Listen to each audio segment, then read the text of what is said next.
Good morning, good afternoon, or good evening, depending on where in the world you are. And welcome to this WHO Global PrEP Network webinar on strategies for raising awareness, acceptability, uptake, and effective use of PrEP. Get PrEP done. My name is Heather Marie Schmidt, and I am the Regional Advisor for Pre-Exposure Prophylaxis for Asia and the Pacific with WHO and the UNAIDS Regional Office for Asia and the Pacific, and I will be your chair for today. Before we start, some general housekeeping. Please type any questions or comments you have into the Q&A box. We will respond to those and as many as we can during the Q&A session with the panelists at the end of the webinar, or if we can, we'll respond in the chat. Please do tell us who you would like to answer your questions. Please also be aware that we are recording this webinar and it will be published on the WHO Global PrEP Network website. And where we have received permission, slides from the presenters will be distributed to attendees who have registered for this webinar. Okay, so without further ado, let's start. We have a stellar list of speakers who will collectively provide an overview of good practice for civil society-led campaigns with the Get PrEP Done implementation tool that we're launching just today, and case studies to explore successful promotions from as far afield as Brazil, Morocco, the Philippines, Poland, Thailand, and Zambia, which aim to improve PrEP programs and support acceptability, awareness, uptake, and effective use. And we'll have plenty of time for Q&A at the end of the session. The importance of demand generation strategies to the success of PrEP programs is often under-recognized and under-celebrated. Demand generation strategies must be embedded in PrEP services from the beginning, from planning through to implementation. And while the main purpose is often to raise awareness, acceptability, and promote uptake, promotions also have a crucial role in countering misinformation and in helping to reduce stigma by normalizing PrEP as another effective and responsible option to prevent HIV. WHO has included some high-level guidance on demand generation for PrEP into the PrEP implementation tool.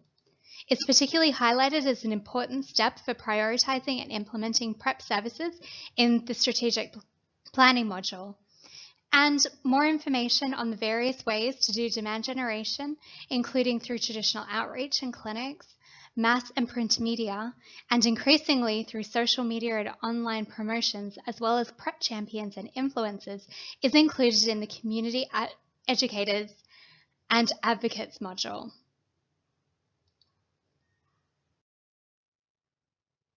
And across the globe, communities, clinics, and health services, programs, and governments have created some amazing and innovative campaigns to raise the profile of PrEP, taking different approaches in terms of formats, the sites, and the feel.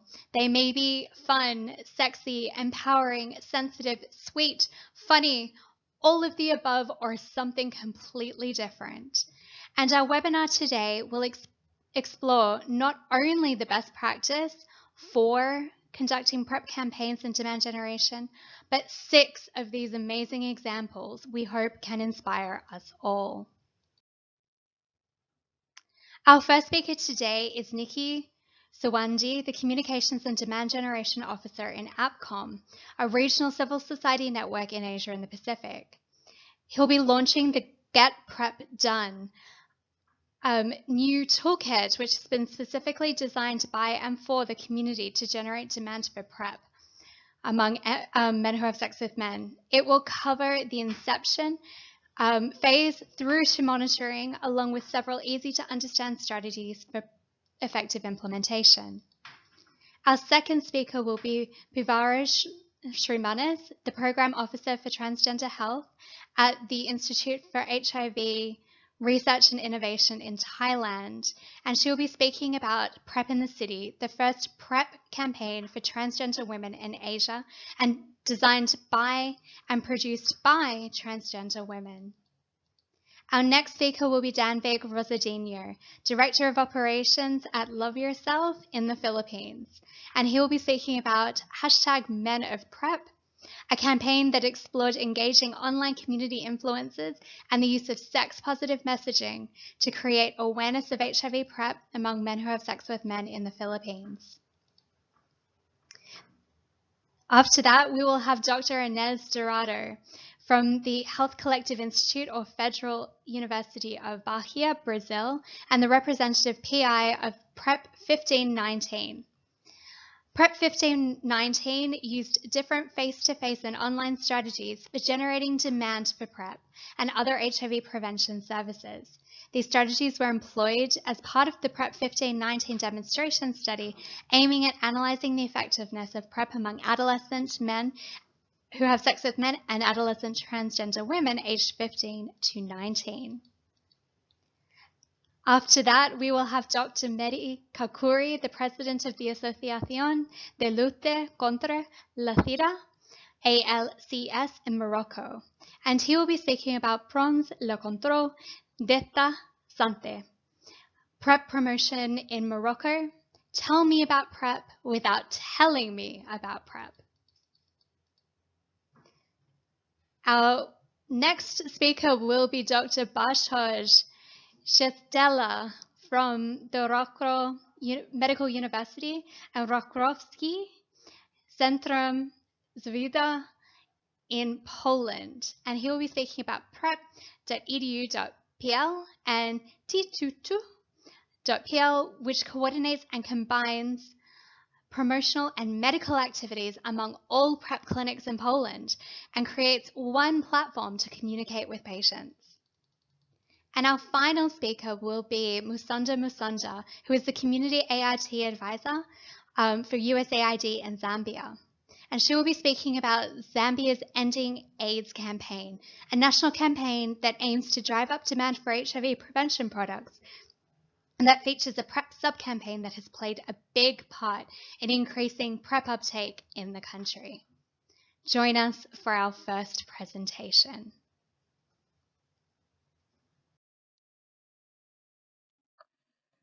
Thank you for the opportunity today. Hi, I'm Nikki.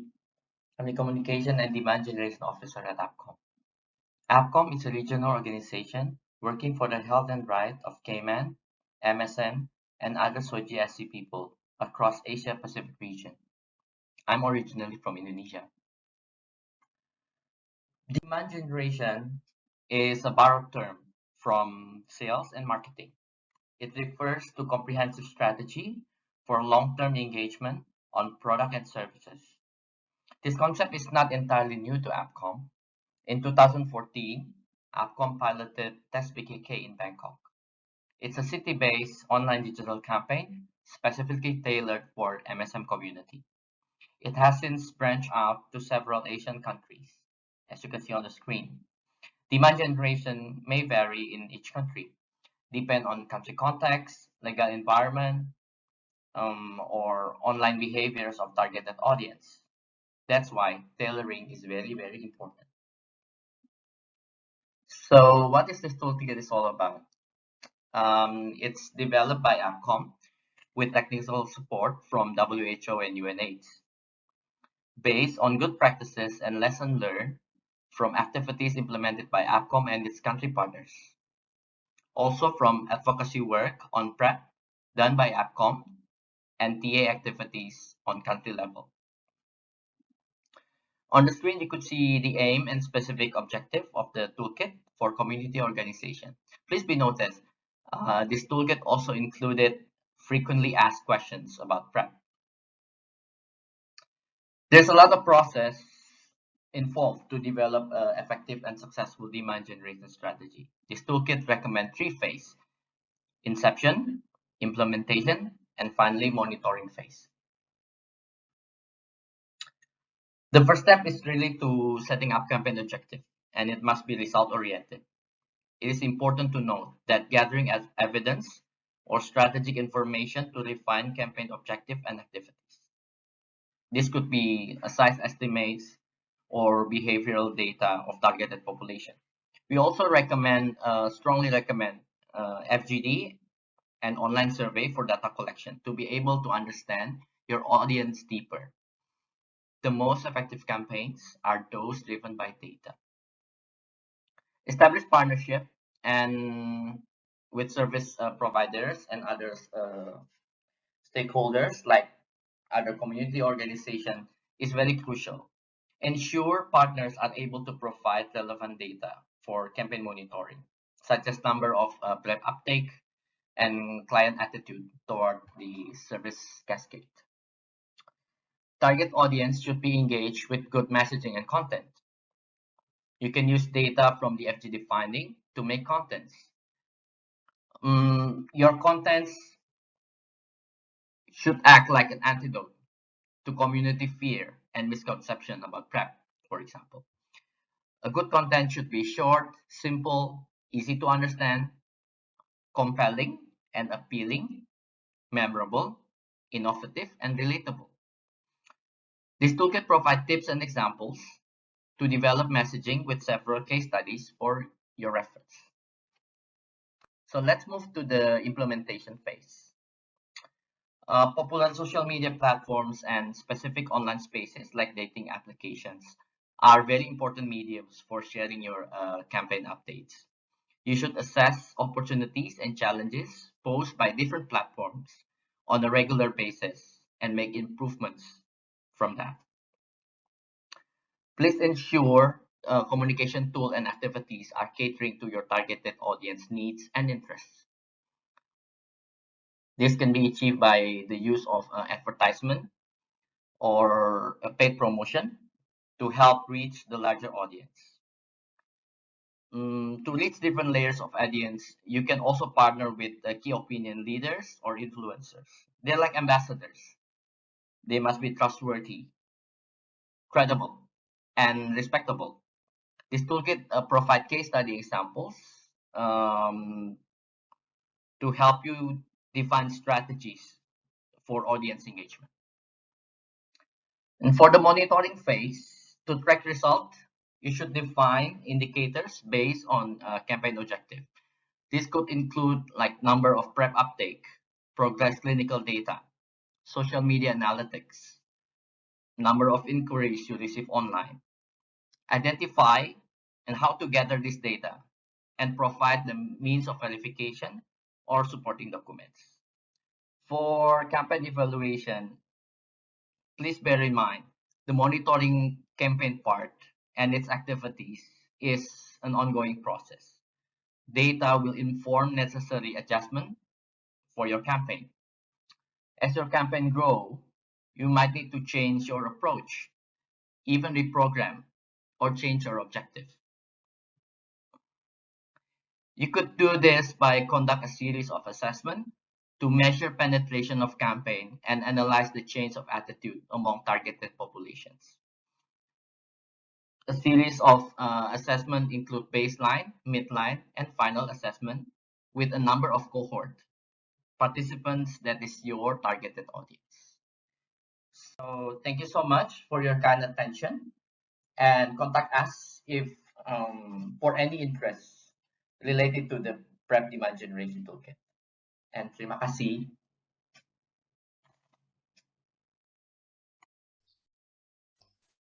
Thank you very much, Nikki.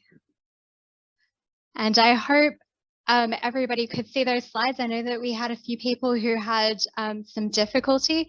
So please let us know in the chat if you are able to see those slides or if there are any problems. Our next speaker is Ms. Pivara Srimanis, who is the Program Officer for Transgender Health at the Institute for HIV Research and Innovation in Thailand. And she will be speaking on PrEP in the City, the first PrEP campaign for transgender women in Asia, designed and produced by transgender women. And this is a very exciting campaign, which we are very keen to share with everybody. And let me just hand over. Good morning, good afternoon, good evening, everyone. My name is Pivara Surmanas, a program officer from the Institute of HIV Research and Innovation, or IHRI, based in Bangkok, Thailand. Thank you for giving me the opportunity to share some of the lessons learned from our PrEP in the City campaign. A disclosure: the campaign received financial support from Gilead Sciences.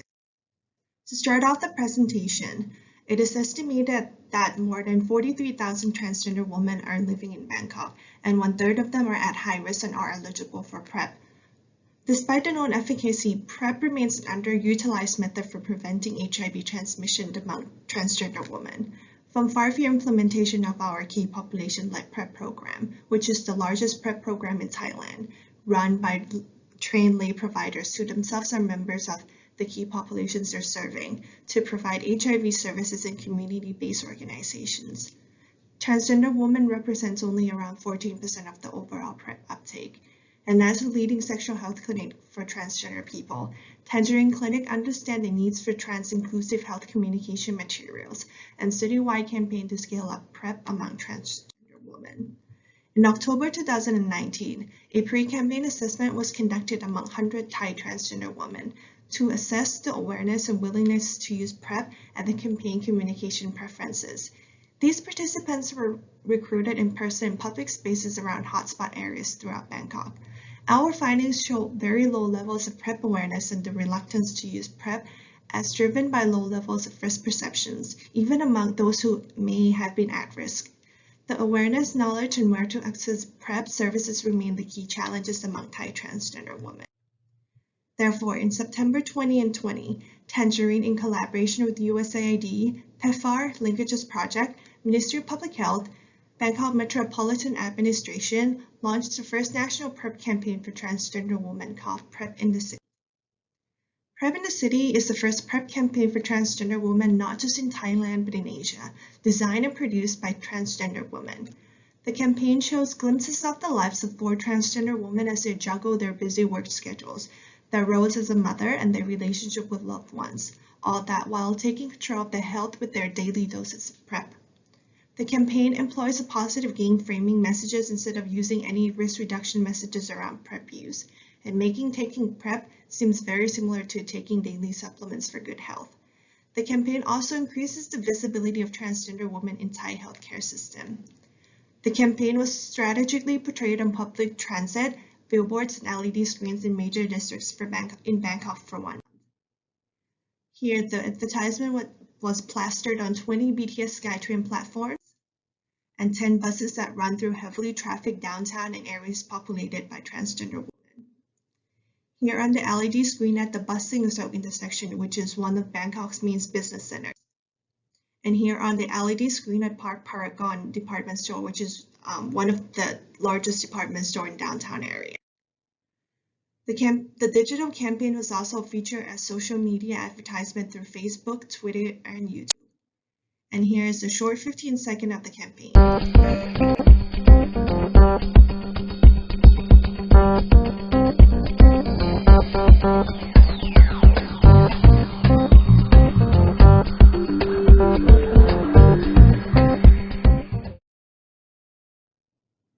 The campaign successfully built awareness as demonstrated by the reach of 4.2 million ad views and a high volume of engagement.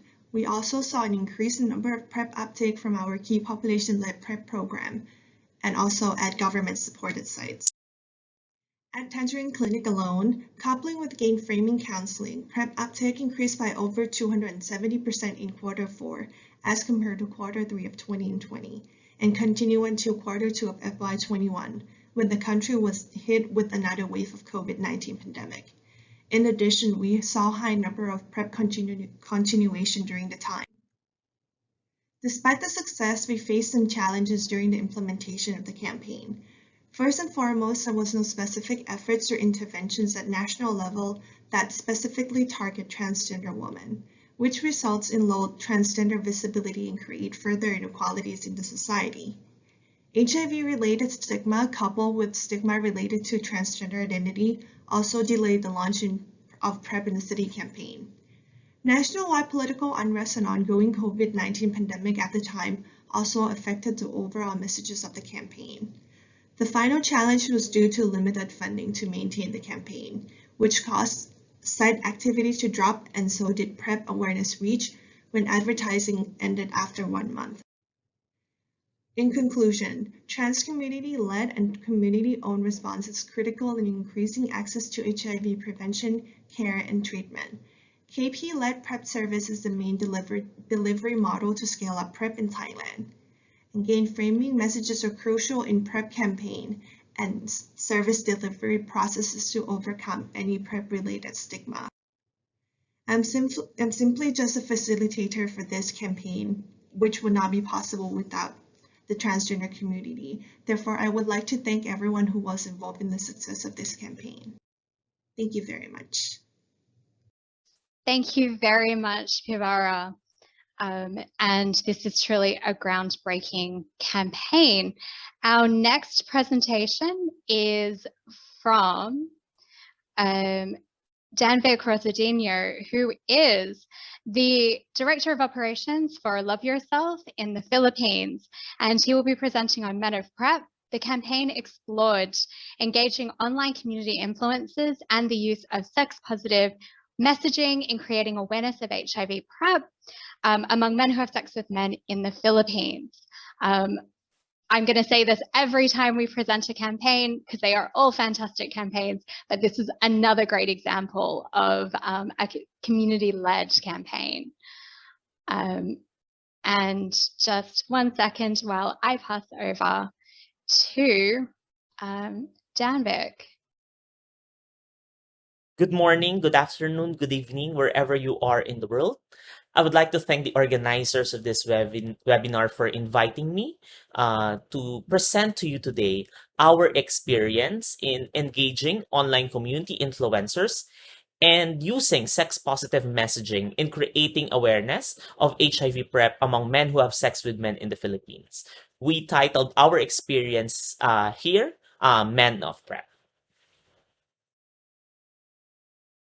In the Philippines, PrEP awareness is relatively low among Filipino men who have sex with men. And with our experience way back 2019, there were actually no Filipino localized campaigns about PrEP awareness that is readily available. So what we did in this project is that we aim to bring PrEP awareness to men who have sex with men in the Philippines by engaging online community influencers and using sex-positive messaging in all of the campaigns that we will be created. In the preparation of this project, what we did is we created a communications plan that will determine the tone and feel of our campaign together with its accompanying key messages. The messages that we will be created, that were created, focus on PrEP information, access, and its impact on the lifestyle of the clients targeted by this campaign. And what we did with the campaigns that were produced, the visual theme and the key messages that are developed are sex positive with the motivational tone of espousing self-empowerment for them, ensure promotion of PrEP use to our clients as part of their overall management of health and wellness. The developed plan that we created were then cascaded to people who have the following qualifications. These are the qualifications for us to determine that they are influencers in our campaign. First, they have to be a known member of the MSM community and they have an established online presence. The following campaigns that were created were then shared to the influencer and we have collected also their insights as part of the campaign development. We also shared with them a briefer and an orientation about PrEP included in the PrEP 101 package. We also facilitated a photo shoot with them, and we provided them an influencer package. This influencer package contains frequently asked questions should they receive inquiries from the community regarding PrEP. So if a target market or a target client message them on their personal accounts, these influencers will actually act as a support group to support them with their PrEP knowledge and eventual PrEP uptake. For the dissemination of the campaign, these campaign materials, together with the developed appropriate captions and key messages, were then posted on Love Yourself's social media channels. That includes Facebook, Twitter, and Instagram. And these social media posts were then shared by the influencers also in their respective personal accounts. And all posts that were created not only by Love Yourself, but also these influencers were containing a registration link for PrEP access, not only in Love Yourself community centers, but all of our affiliates. So basically, that's the call to action part of each campaign that we have created. So these are the samples of the campaigns that we have created during the campaign. What we have did is that we defined the caption, the key messages that you are seeing on the screen on each and every photo campaign that we made, and also these campaign messages are also highlighted in the captions of these photos. And the caption of these photos also contain the call to action part, where our clients will be, if they are interested to be enrolled to PrEP, they will be clicking that link, and that will link them to further PrEP awareness and steps that they need to do in order for them to access PrEP. So these are promoted in Love Yourself social media channels and all the personal accounts of our influencers. So as you can see, the tone and feel of the campaigns are similar, and these we used also eye-catching colors so that the tone and feel would be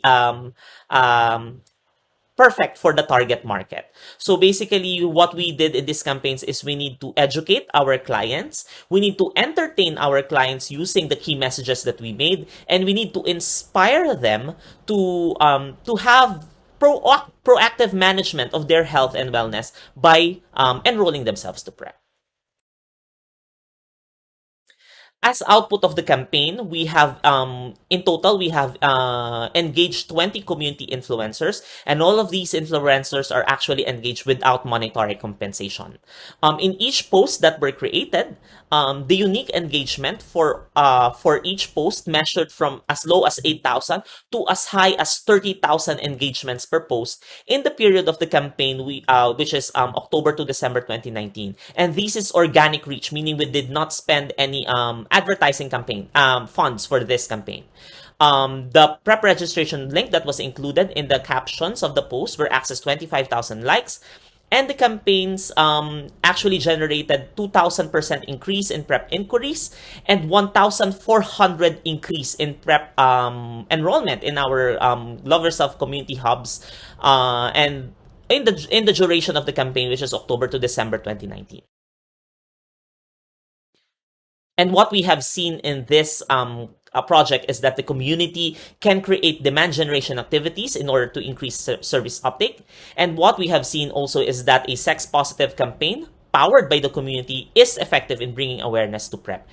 And what we recommend in the future is that population-specific variants of the campaign for transgender, cisgender women, or for other members of the key affected population, specific campaigns are needed for them so that our campaigns will be targeted and diverse. We would like to thank everyone, all of the ambassadors and all the influencers, all the people who made this project possible. Very much. Maraming salamat po for listening to our story. Thank you very much, Danvik, for another great presentation.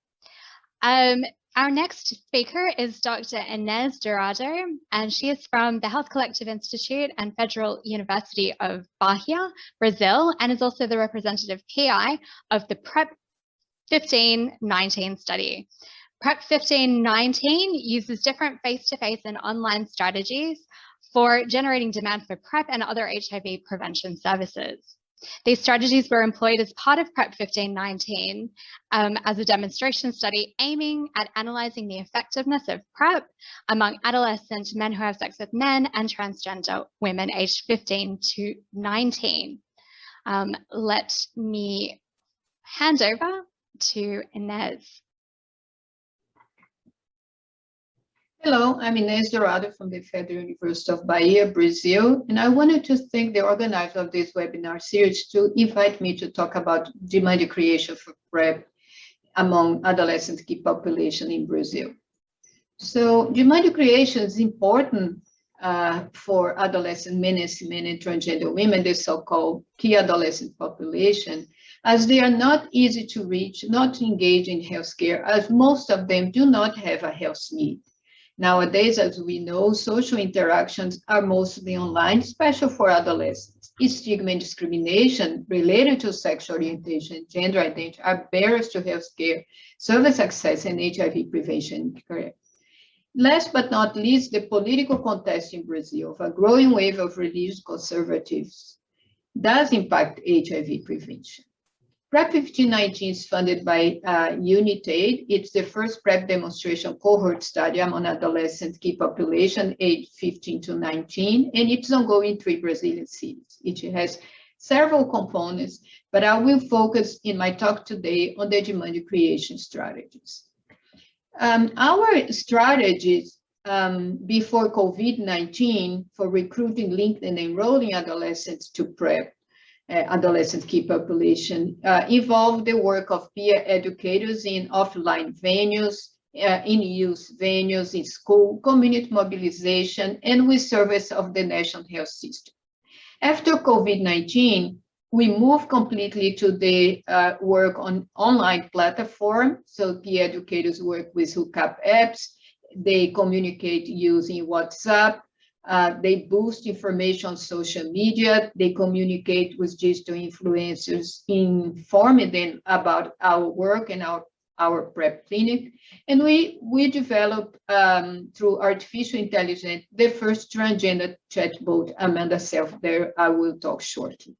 We have developed many different communication materials. I'll show you some pictures. And once the adolescents are interested in engaging in one of the PrEP clinics, we guide them to use-friendly space for HIV service. We provide a series of other services, and we have now a mixed model of face-to-face delivery of service and also online through telehealth by our health team. The questionnaire can be done through online interviews. And if the health team indicate, PrEP, condom, and HIV self-test can be sent to the adolescent's preferred address. Here, for you have an idea of our user-friendly environment, and they go through a flow until PrEP dispensation. And as I said, we try to make as friendly as possible for the adolescents. The recruitment and demand creation materials are flyers, fans, posters, cards, brochures. All of these materials have information on HIV prevention, including PrEP, and how they can come to one of the clinics. We develop a PrEP mascot in order to make the pill more appealing to adolescents. And also you see here a persona that was created for the communication in the hookup apps. Before COVID-19, peer educators, as I said, did their work on youth venues. And here you see one campaign that we did it in the summer of last year, just before COVID-19, use the popsicle to attract the adolescents for the HIV prevention conversation. And if they were interested in engaging in PrEP, we would take them to one of the clinics. The better, like the peer educators, we guide them to one of the clinics. Here is Amanda Selfie. She's available 24 by 7 on Facebook Messenger and WhatsApp. She communicates with adolescents in general questions, answering general questions on sexual issues, on HIV prevention. She identified those adolescents at increased risk for HIV, and she guides them to the PrEP clinics. She makes appointments for them, and after they are enrolled in PrEP, Amanda can mobilize them for retention and PrEP adherence. We are evaluating these strategies, and most adolescents have been recruited by peer educators' activity in online strategies, and 1/5 of the eligible participants are enrolled in the cohort, indicated that it's necessary to reach out and create demand for HIV prevention for a large and diverse members of the key population. PrEP uptake and use among adolescents, men and transgender women require demand creation with innovative strategies and for recruitment, enrollment, and linkage to the PrEP clinic. I will finalize showing pictures of the Pride campaign that we did with youth team members. And adolescents are dynamic and fluid, and therefore we must continually adapt to their context and respect their choice. I here acknowledge our team, and I thank you for your attention. Thank you very much, Inez. And unfortunately, Inez will not be able to join us for the Q&A today, but if you have any questions for her, we'll pass them along, and hopefully we can get some responses back to all attendees when we mail out the slides. Our next presenter is Dr. Mehdi Kakuri, and he is the president of the Asociación de Lutte contra la SIDA, ALCS in Morocco, and apologies for my terrible pronunciation. And he will be talking about France le contrôle de la santé, a PrEP promotion in Morocco. Tell me about PrEP without telling me about the PrEP. So let me hand over to Dr. Mehdi. Hi, everyone. Thank you for inviting me today. I am going to talk about the PrEP campaign that we have launched in Morocco. Just to set the stage, PrEP has been implemented in 2018 in Morocco after a long advocacy from civil society and mainly my organization, ALCS, towards the Ministry of Health. And after a successful demonstration project, we started to roll it out in 2018, and of course in 2020 we were hit by the COVID-19 health crisis. As we can see here in this figure, by March 2020, when Morocco enforced the strict lockdown, we started to see that the new cases, the new inclusion in PrEP started dwindling. Just also to mention the PrEP delivery model that we have put in place in Morocco is a community-based one. PrEP is available at our sexual health clinics. We are outsourcing this service for the government. It's a partnership between us, civil society, the government, and the international donors. So we launched this PrEP, Prends le contrôle de ta santé campaign. And as you can see, it's a very generic campaign. The visual we have used is very generic. It's very non-specific down low. We couldn't really put some pictures, for instance, of two men holding hands or have any reference to any sexual activity, as we're working in Morocco, where same-sex relationships are illegal, and sex work is illegal, and even sex outside marriage is illegal. So we had to be very discreet. We have to talk about PrEP, but in the same times not to talk about PrEP. So what we did is, just after lockdown, in our sexual health clinics, on the field, in our outreach programs, in our prevention programs, in our counseling sites, also in HIV clinics, and of course on social media, where you get more freedom than on the field, we started to direct our communication to registered PrEP users, those who were already on PrEP, but also to potential new PrEP clients. It appears that we are reaching clients testing HIV negative in our HIV testing facilities, partners of people living with HIV. We also targeted physicians as potential PrEP prescribers, and also partners NGO as potential to send us potential new recruits for our PrEP program.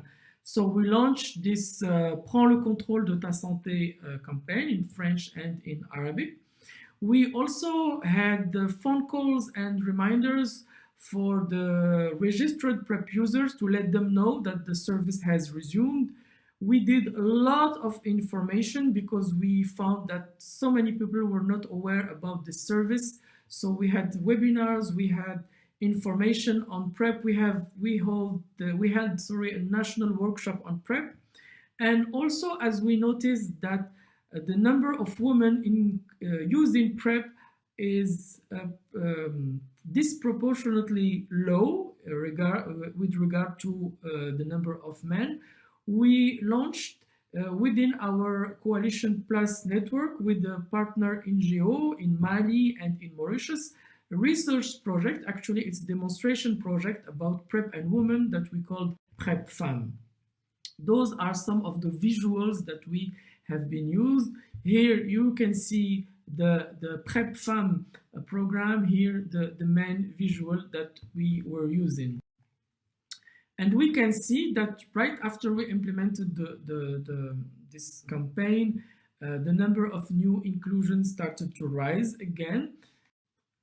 So the key challenges we are facing is mainly that we're working in a very constrained environment. We're working in a country with a religious Islamic background where sexuality is a taboo, homosexuality is a taboo, is illegal, sex work also, stigma and discrimination, but also we found that few, if none, of the key populations and health providers were aware of the service and the availability of PrEP. So in that context, the role of the communities is crucial.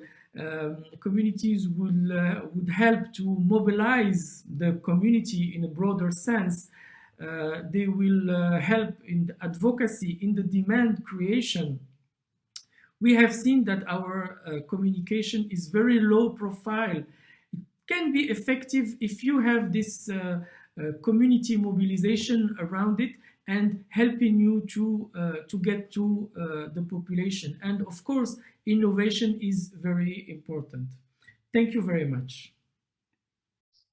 Thank you, Mehdi, for an excellent presentation about this very comprehensive program and demand creation campaign in Morocco. Our next presenter is Dr. Bartosz. Dr. Bartosz you thought my French pronunciation was bad. My Polish is much, much worse. Dr. Bartosz Szecela from Wrocław Medical University and Wrocławskie Centrum in Poland. And he is speaking about prep.edu.pl and 222.pl coordinates and which coordinates and combines promotional and medical activities among all PrEP clinics in Poland and creates one platform to communicate with patients. An incredibly interesting concept that we are going to hear much more about. Let me hand over to Dr. Bartosz. Good morning, everyone, and thank you for having me. I hope our Polish example will help you set up an effective program in your area. I'm going to speak about two campaigns, PrEP.edu.pl being the first one that we started with, and 222.pl being the one that we built on the experience gained. We ventured with Polish AIDS Scientific Society and published our national PrEP guidelines already in 2014. But at that time, there were almost no sex clinics or STI specialists who would be interested to work in the field. There was also a lot of stigma attached to HIV, open sexual attitudes, and this made it even more difficult to set up an effective PrEP program on national scale. And since only the original PrEP was available, the cost, as you can see, was very high, so we saw only a handful of patients, mostly in HIV clinics. And all of this with almost 20,000 people living with HIV in Poland and 1,400 new cases annually. 80% of these new cases were among MSM, mostly due to rapid spread during chemsex parties and rare testing. So the turning point came in 2017 with one of the generic companies coming forward and making commitment to offer PrEP at an affordable cost of 29 euros. We obviously jumped at the offer, but quite soon we wondered who should provide PrEP, where, and most of all, what patients really wanted. So we handed out questionnaires to our colleagues in HIV and infectious diseases, and we also put up a questionnaire for patients on PrEP EDU webpage. We were absolutely happy to see that 70% of the doctors were interested and ready to offer PrEP, while 50% of them were able to do it already at their current workplace. So we had access to highly trained specialists, interested specialists with open attitudes and experience in working with high-risk MSM. On the other hand, we were really pleased to see there was much interest on the part of patients. And what was especially great to see was that patients were quite open about the facilities offering PrEP. One quarter chose either dedicated PrEP clinic or HIV testing sites, and almost half said that it could be any doctor's office. They actually didn't care. So by setting PrEP EDU PL webpage, we created a platform to circulate information on PrEP, on clinics offering PrEP, and pharmacies having PrEP at the discounted price. We also included information what test results to have ready before coming for a visit to limit unnecessary travel and expenses. All PrEP clinics created their own web pages and social media profiles, all linking to PrEP EDU PL, which helped to boost information exchange and reach more people. We also felt that there was need to show PrEP as part of everyday life. So we set out to picture PrEP tablet as a companion.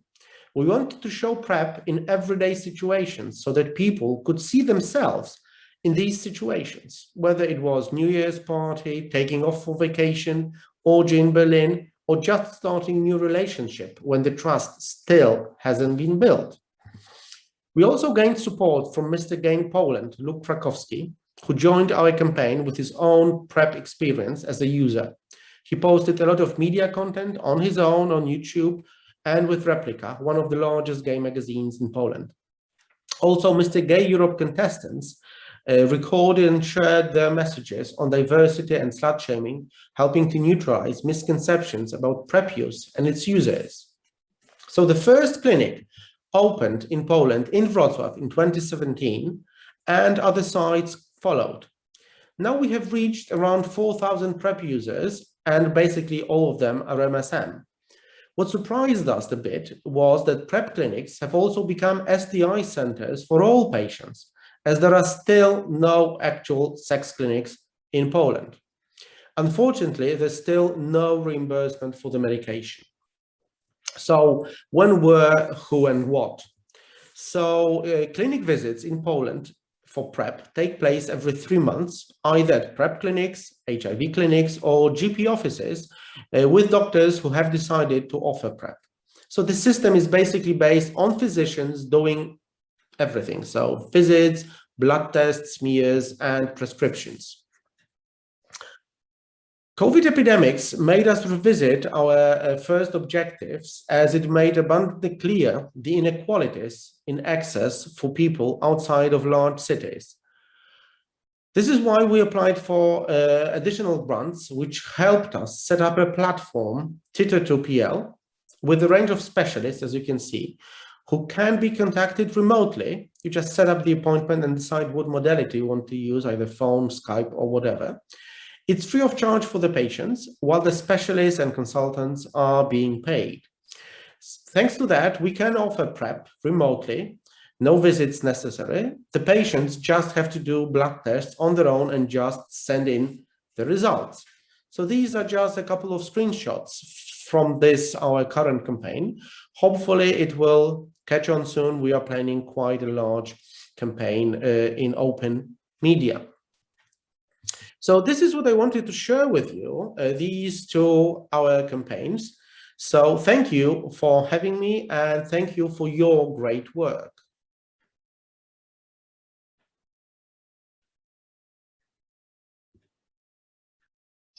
Thank you so much, Bartosz. An excellent campaign, and particularly, or two campaigns, and particularly relevant in the context of COVID-19.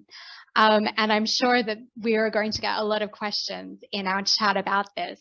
Our final speaker today is Musonda, who is the Community AIT Advisor for USAID in Zambia. And she'll be speaking about the Zambia Ending AIDS campaign, a national campaign that aims to drive up demand for HIV prevention products, and features a PrEP sub-campaign that has played a big part in increasing PrEP uptake throughout the country. And I will hand over to Musonda in just a second. Hi, everyone. My name is Musonda, and I am the Community ART Advisor at USAID Zambia. I will be making a brief presentation on a demand creation campaign for pre-exposure prophylaxis, or PrEP, in Zambia. I'd like to begin with a quick background. PrEP was introduced as an HIV prevention method in Zambia in 2018. However, despite relatively high HIV incidence, low condom use persists, as well as low utilization of HIV prevention services by high-risk populations. In 2018, a human-centered design study was undertaken to inform programming not only for PrEP, but more broadly for HIV prevention, and address knowledge gaps, beliefs, attitudes, and practices towards HIV prevention products and services. The ACD study provided critical insights, particularly on risk, behavior, and perception.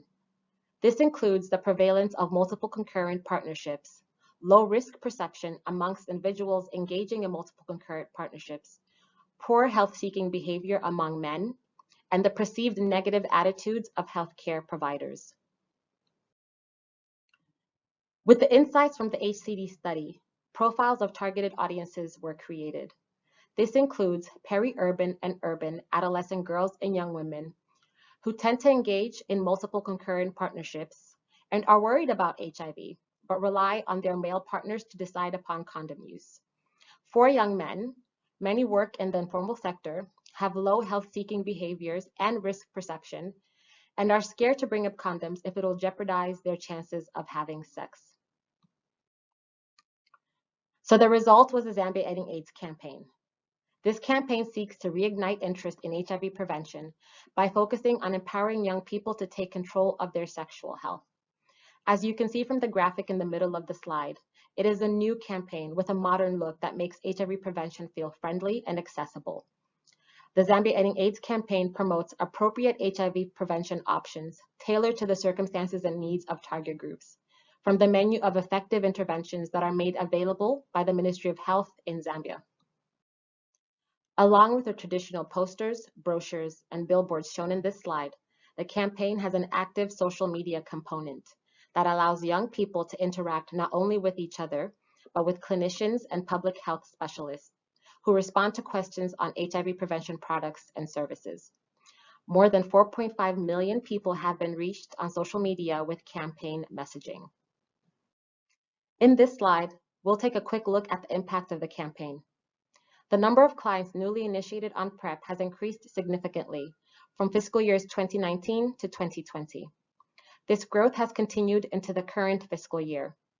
It is worth noting that the highest uptake of PrEP continues to be among men older than 25, indicating the impact of the messaging from the campaign among this population. In the horizontal bar graph on the right, we can see that the largest audience of the Facebook page are men and women between the ages of 25 to 34, followed by those aged 18 to 24. With the onset of the COVID-19 pandemic, the PrEP program has had to pivot and focus on community-driven demand creation for PrEP. A partial lockdown severely restricted demand creation activity, resulting in lower numbers of clients accessing PrEP in the first half of 2020. Client outreach and referral through peer navigators have ensured that at-risk populations continue to have access to PrEP. This approach has been especially successful with key populations groups. Peer supporters from the MSMs, transgender, and FSW populations are trained as mentors to mobilize and appropriately link those eligible from their networks to services to provide adherence support and to follow up on those who miss visits. Thank you so much for your attention. Together with my colleague Daliso Mumba from the Zambian National AIDS Council, I will answer any questions you may have. Thank you, Ms. Sonda, for that incredibly interesting and very short presentation that really encapsulated the variety of activities that are in Zambia and how they intersect. I think that that was incredibly important. Now, we will be starting our Q&A session, and thank you all for all of the questions and the comments that you've already provided to our panelists, some of which our panelists have been able to answer already. Let me welcome each of our presenters We have Nikki Suado, we have Givara Srimanas, Dan Vikrasadinho, we have Dr. Mehdi Kakuri, Dr. Bartosz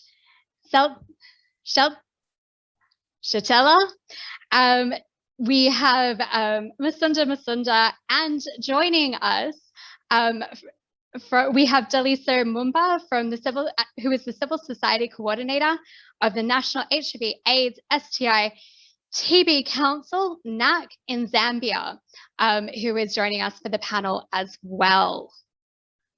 Panelists, thank you. You've got your videos on, which is fantastic.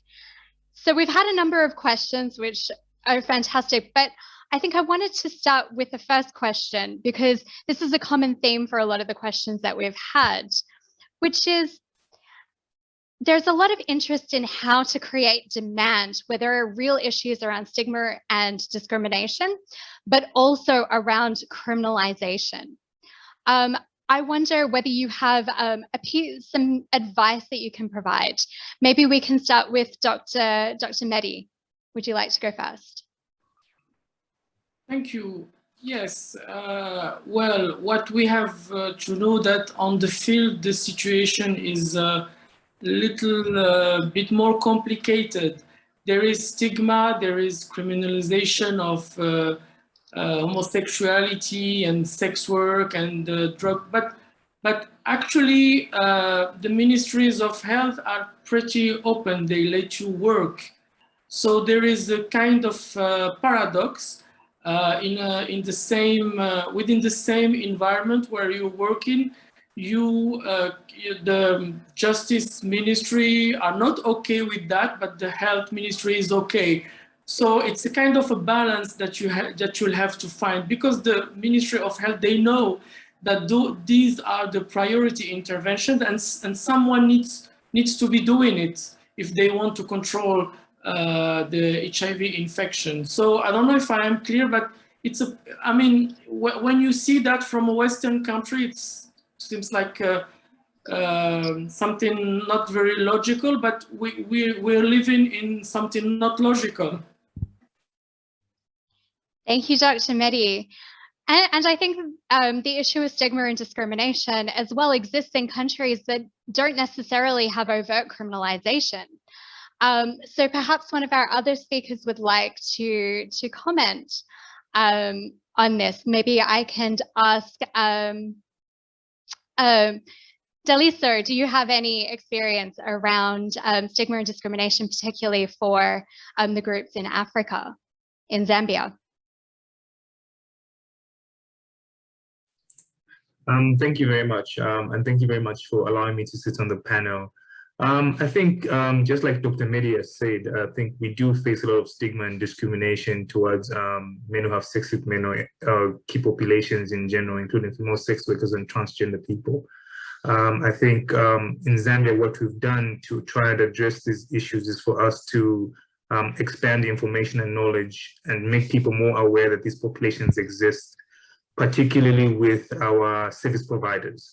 I do know that most services for key populations are now provided countrywide, and most of these services have been integrated into government facilities.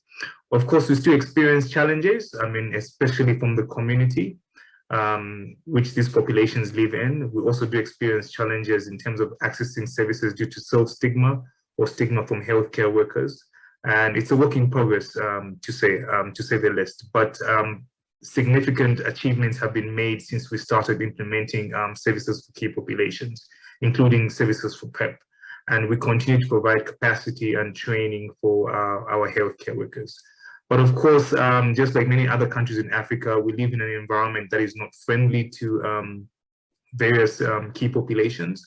And for example, it's illegal in Zambia to engage in same-sex relationships. It's illegal in Zambia to earn a living from the proceeds of sex, referring to sex works. And we're still not clear on where we stand with regards to transgender persons. So that, of course, creates fear in people accessing health services because they might, they fear being arrested by law enforcement officers. But I think we've worked closely again with law enforcement as well, just to mention, to try and address these issues of arresting people based on their sexual orientation or gender identity. And we've done significant work with the Global Fund. We've done some work with UNDP as well. We've done some work with PEPFAR, with CDC as well, to try and enhance knowledge and information regarding key populations. Thank you. Thank you, Dalit. So that's incredibly important. And I think Dr. Bartosz, you may also want to comment on this. I know that you did on a very similar comment in the chat, but about the well-publicized anti-gay measures in Poland. So basically, to be honest, compared with your experience, with the experiences of other people from Africa or other countries where same-sex relationships are criminalized, I thought Poland was really homophobic, but compared to that, we are really on a good page. But on the other hand, what worked in Poland was medicalization. So basically, I know that getting prophylactic measures to people is to demedicalize them, so to get NGOs and involve, like the campaign with trans people with trans women and trans men in Malaysia. They work great. But if you cannot do that, then medicalization, so getting doctors who are also very forthcoming, and they can do it from the evidence-based medicine point of view. So this will help even in very unfriendly areas, just to launch it for the ones who need it. I know that the scope, the area that can be reached with such work is limited, as it has been in Poland, which our campaigns has showed us that only the large cities worked. But on the other hand, it just helped us to launch it and then move step by step. So medicalization and getting doctors on board with evidence-based medicine measures. Thank you, Bartosz. Another question that we had that was really quite common was around very much around measuring campaign effectiveness and measuring the attribution of some of these particularly online campaigns to raising demand and to particularly uptake measures. Do you have any experience in this, or any advice that you can provide? Maybe we can start with Vivara. Hi, it's actually very hard to measure the uptake of PrEP from the campaign itself, because in Thailand, during the time that we launched the campaign, we also was hit by another wave of COVID, and also with the national ongoing political unrest. So people were not accessing care as much as we have hope. But at Tangerine Clinic, we also offer this game framing approach in which when people come into the clinic, we introduce the concept of PrEP and in a game framing way, in a way that for them to reduce anxiety about getting HIV, and that really had helped increase PrEP uptake for us. Thank you. Thanks, Pivara. And I think, Danvik, you've also been doing a lot of measurement of your campaigns, and would you like to comment? Yeah, I think it's helpful if you post campaigns on social media where there are built-in analytics that can analyze your reach and your engagement. But it's important to note that in any demand generation activity or in any advertising activity, it acts as a funnel, meaning if you intend to reach more, all those you have reached might not translate into PrEP uptake, and it acts as a funnel. Well, it lowers down until to that number where that people will actually get the service. So coming from that perspective, what we are doing is to create a communications plan that will reach more, because that's the goal. If there is that funnel, your goal now is to reach the highest number of engagements that you have, so that when they go funnel into the service delivery, you will still have an expected higher number. So in that communications plan, it's very important to note two things. The first one is the demographics of the key target market that you are trying to reach, and their technographics, especially if you will be posting it on social media. Technographics meaning what time are they active, what medium are they using, studying these social media accounts on what times are they active, what time are they using their phone. So this information might not be crucial from a medical standpoint, but this is very crucial if you want to generate demand, because that's the time that you want to see your post, you want to see your campaign, and that contributes to a higher number of engagement. It might be hard to link data-wise from engagement to the service delivery, unless if you have some indicators to link them. But I think it's important that at least your goal is to have the highest engagement possible, so that when they funnel through your service, you still have a high number of a service uptake. Thank you, Danvik. And finally, maybe Nikki, given that APCOM has prepared a toolkit to help to basically create best practice for demand generation of PrEP, do you have any additional advice on how to really to measure the impact of these demand generation campaigns? Well, other than sets of indicators that such as social media analytics and number of people who sign up for PrEP and etc. Maybe we could also do, as we suggested in the toolkit, that we can do the campaign assessment that involve number of cohorts. Like, let's say for the baseline, we involve like 200 to 300 cohort participants, and then during the implementation of the campaign, we're doing the midline, and then at the end of the campaign, we do the final evaluation. This assessment is to assess the penetration of the campaign itself, and also to know the change of attitude, whether by time the targeted population are aware of the campaign or aware about PrEP, what is their perception, and then really to assess the change of attitude and behavior of the target population. Thank you. Thanks, Nikki.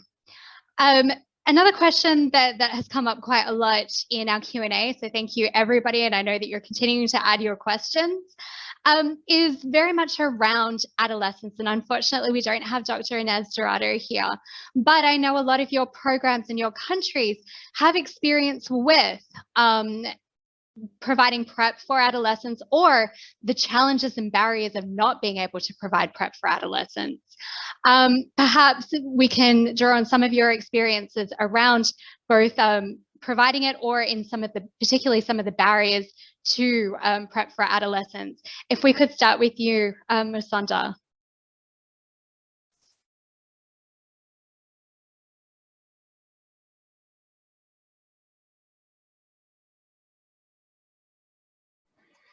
Thanks, Heather Marie.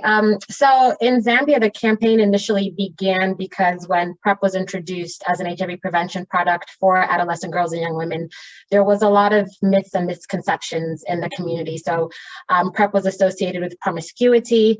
Parents and guardians, because it was associated with promiscuity, didn't necessarily want, their girl children or young women taking PrEP.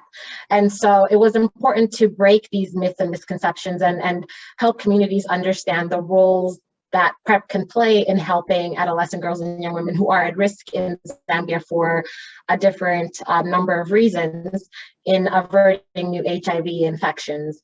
And so you'll see from the materials that have been generated, which can be shared, that this modern look was supposed to, reignite the HIV campaign and HIV messaging, especially for young people who, for the most part, have become quite removed from HIV in Zambia. 10 years ago, nobody could say they didn't know somebody that died as a result of an AIDS-related disease. But as with the oncoming of new medication, I think for a lot of younger people, HIV seems like a threat that's not very close to them. And so reigniting that interest and making people know that, especially young people, that there is a variety of products and services that somebody can access to prevent HIV infection. And what we've seen really resonating with young people is the use of Facebook and use of celebrities, especially in Zambia, being trained in HIV messaging and messaging on PrEP and engaging in conversations on the Facebook page with young people. And they ask questions about where they can get PrEP. We also use an SSD code that somebody can access on their phone through the different mobile network, and it can tell them exactly where the nearest clinic is for them to access PrEP. And so we've seen an exponential growth in the number of not only adolescent girls and young women between the ages of 15 and 24 accessing PrEP, but also men who make up their sexual partners. So it really is resonating with this group where it's something that's accessible to them, and they know that I can pick up my phone or I can go on Facebook and see exactly where the nearest PrEP center is. That's fantastic. Danvik, I know that your program is also quite youth-friendly in terms of the messaging and has had generally younger a cohort of admissions. Would you like to add further to the challenges of adolescence with PrEP? I think what's important in creating an enabling environment for the youth to access service is, first, we need to have policymakers to support that enabling environment. We're very lucky here in the Philippines, where the minimum age for HIV testing has been reduced to 15 years old, so that we can introduce at least HIV testing to 15 years old and above without parental consent. So that is a good thing. And when that was enabled, of course, the key there is for them to access service, and it all starts with HIV testing. And after having offered HIV testing to the youth, we are now able to offer protective services to them. And we in Love Yourself, we were able to offer PrEP to adolescents because they're already engaged into a facility. And I think engaging the youth sector might be a challenge for some people. We understand that, because there is a different demographic that we are addressing in this situation. So I think a different set of key messages that will keep them engaged and entertained is crucial, so that we will be able to translate them into inspiring them to access a service. So I think that's important, that part of our demand generation strategies is to really understand the demographic that we are trying to address. So a particular campaign for MSM, for instance, might not necessarily resonate to someone who is young or someone who is a transgender woman. So that's why part of our recommendations is really to create population-centered, client-centered campaigns, differentiated care services, so that we can target the population that we really wanted to reach. Thank you, Danvik. Another key theme that has come up in this webinar, but also comes up every time we talk about PrEP, and I'm sure for each and every one of our panelists here, is around integration of STIs, and particularly STI prevention, but also STI testing and treatment with PrEP and PrEP campaigns. I wonder if perhaps we can start with Dr. Mehdi and also Dr. Bartosz around the integration of STIs, whether there has been some synergy in terms of campaigns or in terms of promotions, or if that's maybe an opportunity for something that we might see in the future.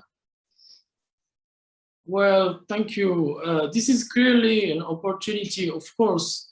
The issue with the STIs is that when in the context of PrEP, you need molecular testing to get an accurate idea about what's going on, which is absolutely, well, at the moment not feasible because of the very high cost.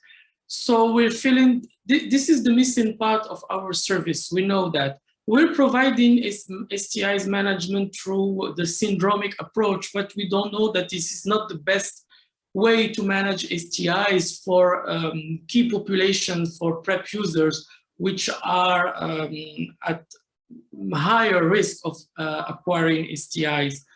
So we don't really advertise STIs management because we are not able to provide it only because of the cost, and this part has been left out of the program. The governments are too prompt to put it out because it is very costly comparing to the PrEP itself, which costs nothing with the generic and running the service. So this is really an issue. We're working on that, but we don't really see how we can get out of this issue unless we have a very important effort on STIs screening price reduction. Really key issues. Dr. Bartosz, would you like to add anything from your experience? Thank you. Yes, obviously we started with no STI clinics in Poland, and there are still none.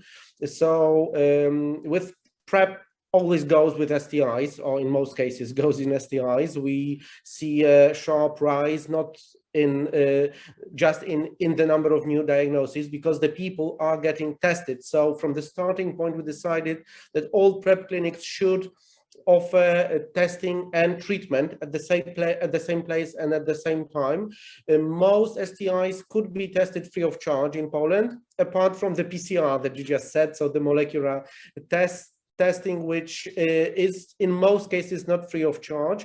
So this is still the link that we are missing, but including, so we, first of all, we've also come across some misconceptions that people do not choose PrEP because they think that PrEP is only for someone who never uses condoms. So they say, okay, I won't be using PrEP because I will be getting more STIs. So this is also a theme that we've been dealing with on Facebook and on our meetings with patients. But basically including STI testing and treatment in PrEP programs seems the only logical choice, unless you have great sex clinics in your countries, which I guess in most of our countries is not the case. Thank you, Dr. Bartosz. And so we have time for one final question, and this is a question to all of our panelists. If you have one piece of advice to give our audience about PrEP demand generation for PrEP or PrEP campaigns, or about tackling some of the issues, concerns, or myths about PrEP using campaigns, that kind of future messaging that we should try and prioritize, what would be that one piece of advice? Nikki, can we start with you? So yeah, PrEP is innovative and it's really exciting. And this issue, we really need massive promotion. And remember, there's no cookie cutter or one size fits all. Tailoring is really important, and hopefully in the future we can see more and more people have the liberty and options on how to protect themselves. Thank you, Nikki. I will now hand over to Piwara.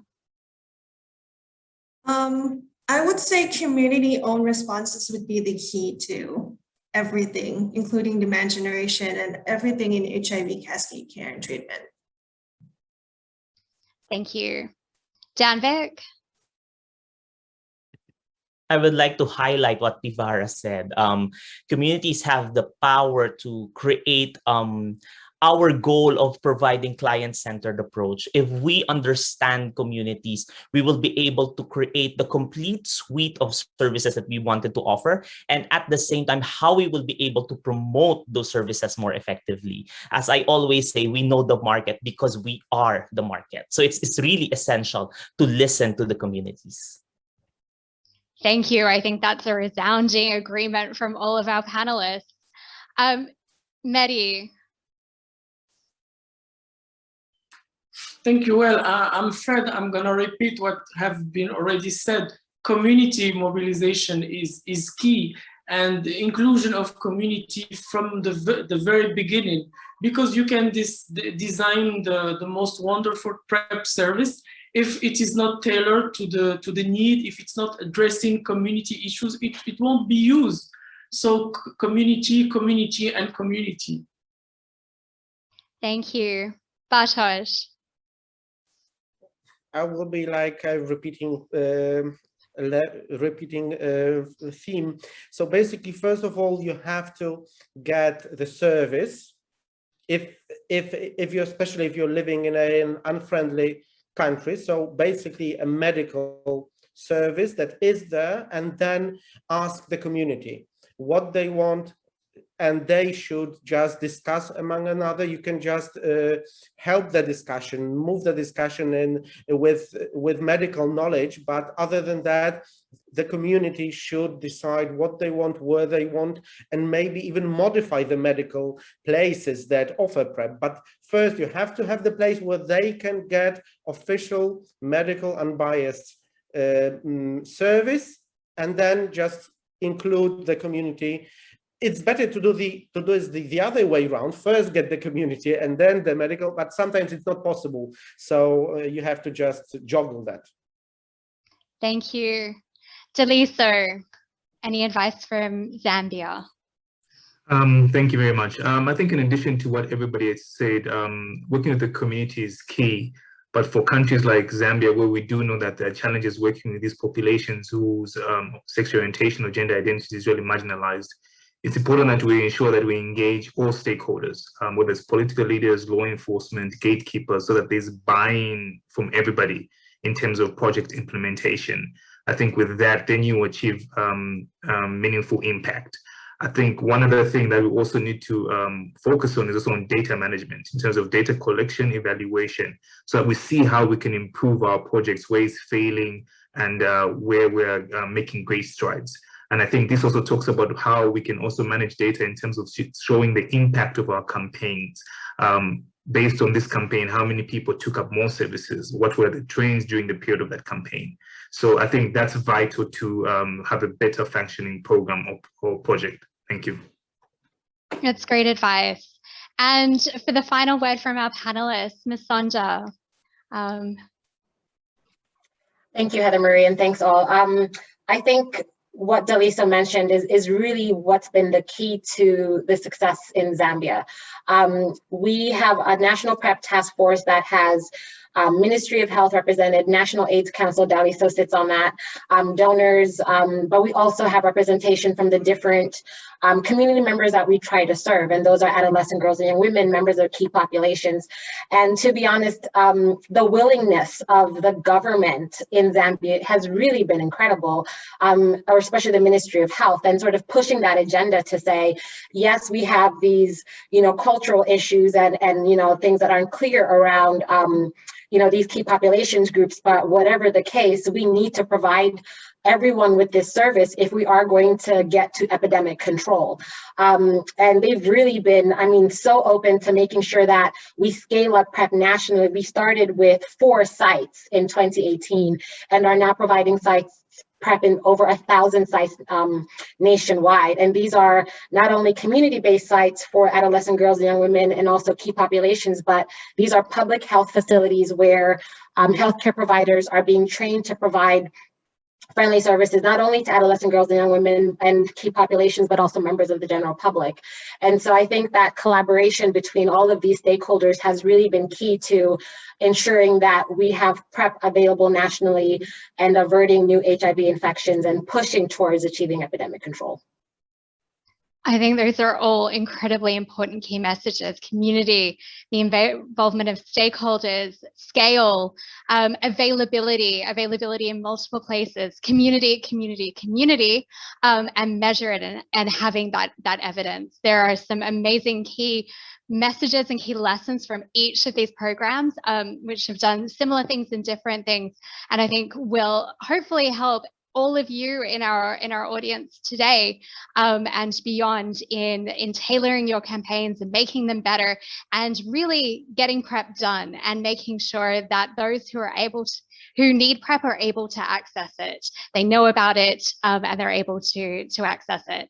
So please join me in thanking all of our amazing panelists who put in an amazing amount of work into each of their presentations, but more than that, into these campaigns.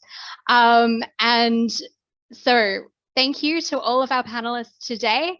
And let me also just say, as an ending, the presentations will be, this webinar has been recorded and it will be available on our Global PrEP Network website.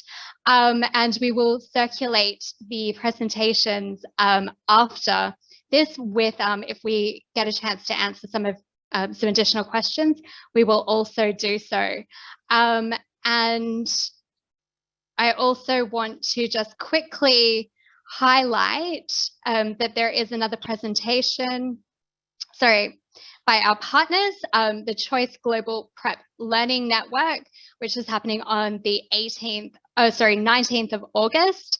And we will send the details for this presentation at the end as well. So thank you again to our panelists. Thank you all of our attendees and participants. Please visit the Global PrEP Network website for news, resources, guidance, our previous webinars and for this one as well. And have an amazing day, but most importantly, let's get PrEP done. Thank you.